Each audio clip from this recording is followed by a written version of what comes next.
It has been more than a month now since Russian armed forces launched their attacks on Ukraine on February 24th. As the war rages, it's civilians in Ukraine who are bearing the brunt of the conflict, with food getting harder to find in the nation that had been called the breadbasket of Europe. So to get a sense of the situation on the ground and how one UN agency is trying to alleviate some of the pain, I'm pleased to welcome via video link Marian Yun, Director of the Korea Office of the World Food Program. Welcome, Marian. Hi, Eunice. Thank you very much for having me. The pleasure is ours. So, according to the World Food Program, some 45% of Ukrainians were worried about finding enough to eat, Marian. The WFP has characterized the country's food supply chain as broken. So tell us what kind of disruption the WFP has been facing on the ground, and also what kind of help the agency has been able to offer thus far. Thank you so much, Eunice. As you mentioned in your introduction, it's been now a month since war broke out in Ukraine. And just to give a little bit of stats, there are about 12 million people who are right now in need of humanitarian assistance.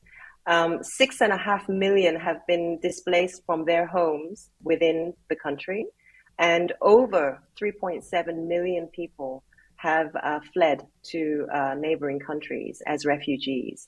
And these are predominantly women and children. So already there, the situation, just through the sheer numbers of population movement, shows you how precarious and serious the situation is on the ground. So not only is there fighting still going on, there are a number of epicenters in the country where the conflict is really should I say, intense. And it's really in those areas where there is reports of severe food and as well as water shortages, and where humanitarian needs are multiplying, really spreading by the hour. I mean, the scale of needs is growing by the day, and our numbers continue to get replaced by fresh numbers, on a daily basis. Multiple challenges on the ground. We are a logistics oriented agency. Our mandate of providing emergency food assistance requires us to have a very agile and robust logistics network and supply chain system on the ground. It's never easy to do that in war, and as infrastructure is being damaged, and these include both civilian as well as airport and railway facilities. You can imagine how difficult it is to scale up an operation, never mind, sustain it and actually scale it up. So security and access remain primary challenges. In terms of operation, we do rely on cooperating partners in order to kind of, get the food and the assistance out to the people, especially in hard to reach places. But cooperating partners are thin on the ground. It's not a situation that is easy to operate in, and therefore that is also one of our number one challenges. And then, I have to say, in this situation that's very in flux and very evolving, we also have massive funding needs. I mean, our operation requires something like $590 million for the next 4 months, Eunice. It's not even, for the year, it's really for the next 4 months. And what we've mobilized right now, we've been able to kind of reach 770,000 people. We plan to scale this up to 1.2 in the next 2 weeks, and then 2.4 in the next 1 month. But the funding we have only takes us to the end of April. And so what happens from May onwards? And taking into consideration, it takes 4 weeks or so to actually get the food near enough to distribute. We need to really start kind of appealing for the next step right now. Wow. Those are a lot of numbers, big numbers. Takes us a moment to, I think, kind of grasp how multi-level these challenges are for people on the ground, and as well as, I guess, the overarching folks who are strategizing at the bird's eye level as well. If we can talk a little bit more about the challenges, Marianne. How has the WFP then been able to kind of surmount some of the challenges that it has faced so far, whether it be air traffic being limited or border areas being blocked by troops, or as you said, even train lines being disrupted and attacked? You know, Ukraine is a country where WFP didn't have operations. It was a country that didn't need our help until a few years ago. We ended our any kind of presence that we had in the country. Now we find ourselves in a situation where we have to build up from scratch. And WFP is usually good at doing that. I mean, we're used to going into a place, into contexts where there's really very little, and therefore we bring our capacity and our kind of logistics competencies. And we bring, whether it's humanitarian air services, whether it's, humanitarian convoys, whether it's, emergency telecommunication networks that we set up to support humanitarian community. We have the capacity to do all that, not only for our own operation, but also to support the others, including governments in the neighboring countries. But that all takes a lot of a lot of funding and a lot of negotiations on the ground.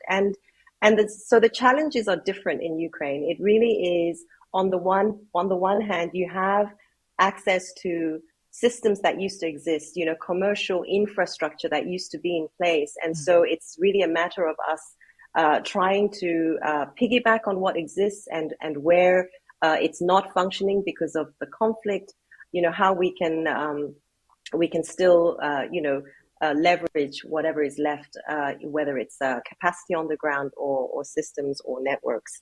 So I think that WFP is really trying everything.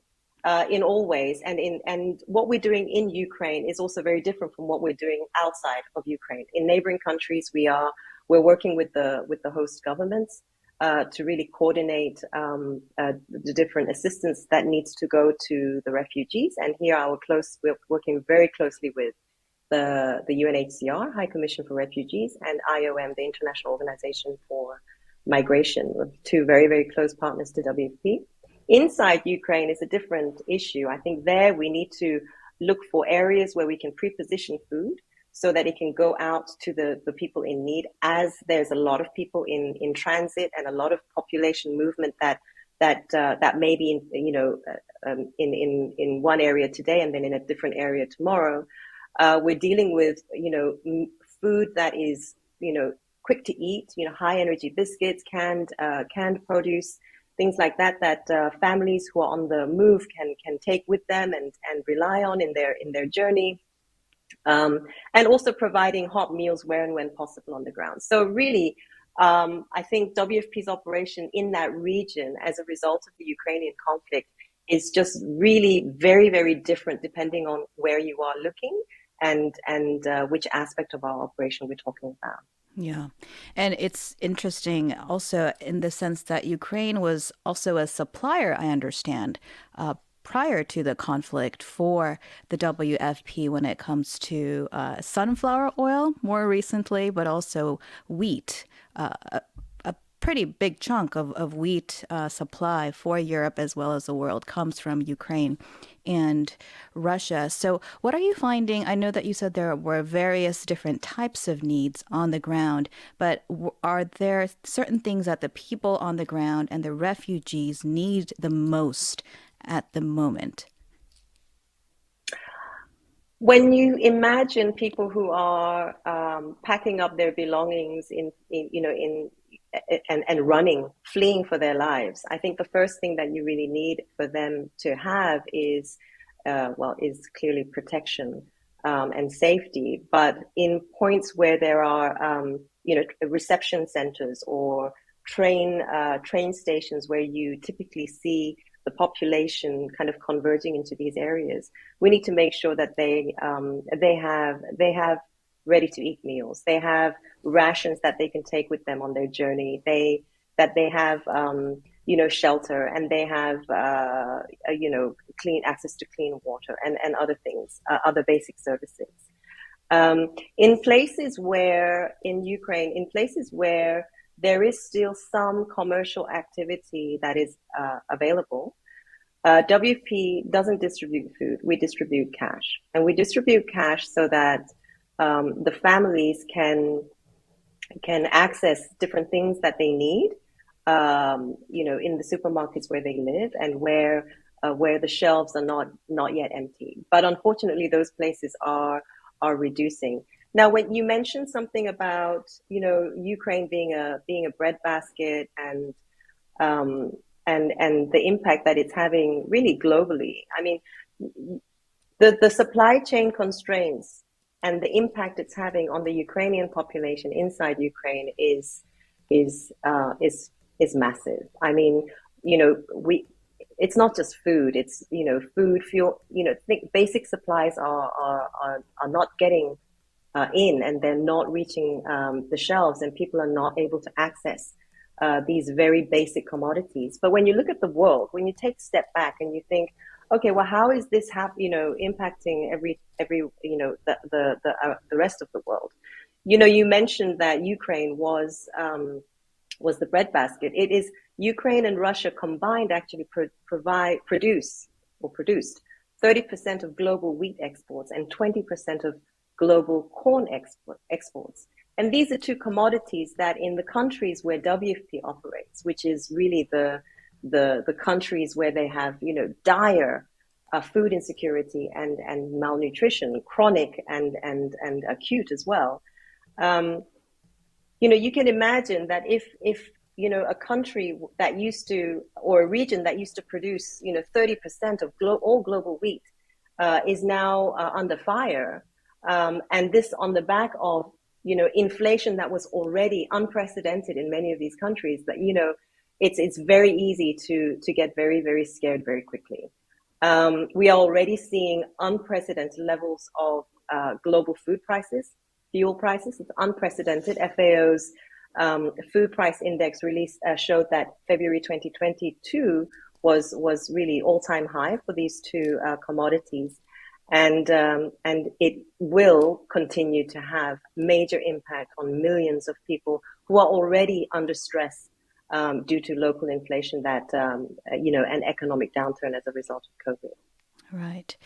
So let's talk about solutions a little bit if we can. Obviously, there is a great need for additional funding for the Ukraine effort, as well as all of the operations that the WFP has ongoing throughout the world.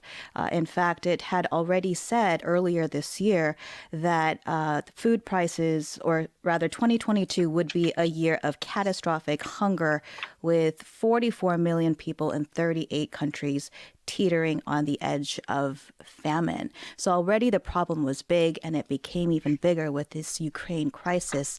And we have the benefit of talking to you, Marian, who is headquartered here in Seoul. So what kind of response have you seen from the South Korean government in terms of providing some of that needed aid? Starting with your last point, the Republic of Korea is one of our top donors. I mean, over the years, they have really stepped up, and 2 years ago, they were actually top 10 donor to WFP globally. In terms of the Ukraine response, the Republic of Korea has confirmed just last week, actually, $1.5 million of contribution, which is going towards what we call kind of immediate response rations. These are rations that are prepared and given to people who are on the move, and it's enough to last them for 5 days. So these are really emergency, rations that will help people in during the most unstable and the most trying journey that many are going through right now. So huge thanks. I mean, this $1.5 million is enough to assist something like 112,000 Ukrainians And so this is a huge and generous contribution on our government's part. We've also got the private sector stepping up. We have uh, a cryptocurrency exchange and fintech company that recently provided us with uh, just shy of $900,000 in contribution in private sector contribution. This is actually the first. This is the biggest private sector contribution that WFP has received for the Ukraine response. So it's a major kudos to the South Korean people and public. I mean, it really shows that South Korea cares, and I do think that there has been an overwhelming a kind of a show of support for the situation in Ukraine. What I mean, you know, at the start of this year, Eunice, the global inflation had already pushed the price up, you know, to scales, as I mentioned, that we've not seen before. The unfortunate thing is that even though people are stepping up and being generous, the dollar is fetching less. Yeah, so the purchasing power of the dollar is actually going down because of this massive inflation and rising prices.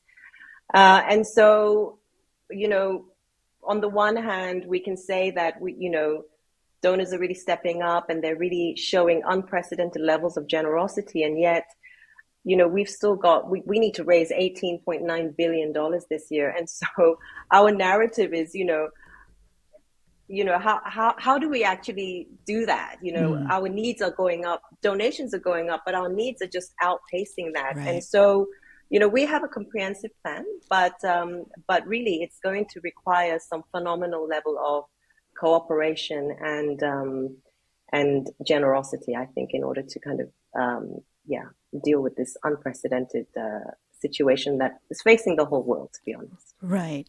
And if we can widen our scope a little bit beyond Ukraine, the last time you were on the show with us in early February, I believe, you had mentioned the so-called hunger hotspots, a list of countries the WFP as well as the FAO, the Food and Agriculture Organization, had designated as being concerned areas in terms of food security. So, are those areas likely to be impacted given this sudden need in Ukraine that we're seeing? Absolutely. I mean, I don't think that it's only the hotspots that will be impacted. I think we are already feeling the impact of Ukraine, globally. I think there are, rising costs affects everybody, whether we're in developed or developing countries. How we can cope with that is what differs, I think. And so, in places, the hotspots that you mentioned, the hunger hotspots, which are basically a list of countries that the two organizations kind of is alerting as you know, areas of major food insecurity concerns in the months ahead. You know, those countries have actually the situation in those countries have actually become even more concerning. So the level of food insecurity is actually getting even deeper as a result of this, because we have to remember that it's climate change, it's climate shocks, it's conflict, COVID-19, and now a rising cost of food and fuel. So my executive director is coining this the 4 C's. I mean, up until a year ago, it was 3 C's, but now we've got the rising cost of food. So we've got, if you look at the world like as a flat map, you've got, starting with Africa, you've got the Sahel, so the West Africa. It's, you know, again, unprecedented levels of challenges there as a result of, you know, all sorts of different things coming together and really, deteriorating the hunger that we see in that region, a very, chronically food insecure region. Then we've got Central African Republic, South Sudan. You've got the Horn of Africa that is also going through drought, major destabilization, mass migration, and, risk of starvation in any of these areas. Then you move on to Syria, Yemen. You go up to the north of the Black Sea and kind of east towards Afghanistan. And then all the way around, you've got Central America, where there is the dry corridor of drought that is also driving migration, and also let me also mention Haiti in the Caribbean. So if you look at this, it's like a little ring of fire. I mean, no, it's not little. It's a ring of fire that is encircling our globe, and this ring of fire is hunger, basically, as the result of all these different factors kind of culminating in driving up food insecurity, especially for those who are the most vulnerable. Yeah.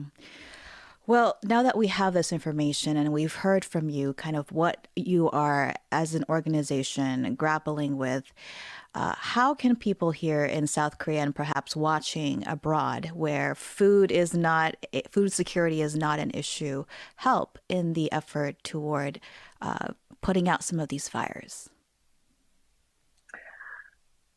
I think that the South Korean people understand uh, hunger very well. Actually, I mean, it's in our own recent history that our country also needed assistance, and so especially for our older generation like my parents, what they went through, post war, and the support that this country received, until as recently as the 80s and 90s, isn't forgotten. I do think that there is great appreciation for that. I also think that the South Korean government has really, as I mentioned, stepped up with its official development assistance, and also its support through the World Food Program. So I do think that generous support will continue. South Korea is part of our executive board member, and so and so sorry about that. So I think from the public side there will continue to be strong engagement. On the private side, everybody can do their bit. So individuals have already been so generous, and I think that there is a lot of different organizations and ways to support.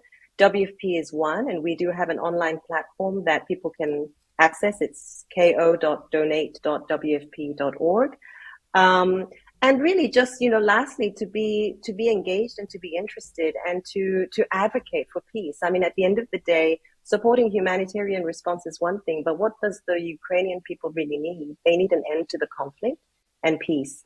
And so we hope that will, that will be something that we will be able to see very soon.